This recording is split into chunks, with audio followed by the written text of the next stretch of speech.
ndrova kursin për bari, dhe del anija ushtarake nga Brindisi, se Brindisi është edhe port ushtarake, ka dhe anija ushtarake. Anija goxha e madhe gati sa Vlora, anija ushtarake.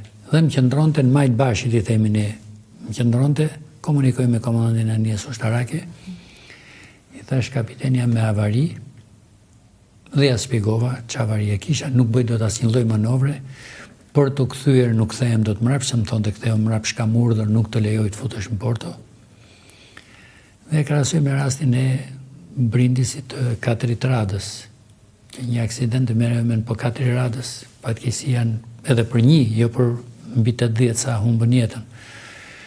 Jo më me kaq njerëz sa kisha në bord. Dhe në moment të fundit, se gjatë lundrimit, pastaj ai më qëndronte afër, unë komunikosha shpeshherë, i kujdesshëm, këto që thash që nuk mundem të bëj asnjë lloj manovre.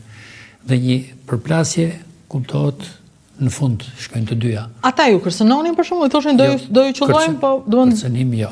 Nuk kërcënon italianët, nuk, vetëm mos u fut, thoshin. Vetëm mos u fut. Bile nena vinte dhe helikopteri para se të mrinin, erdhi dhe helikopteri për të pa.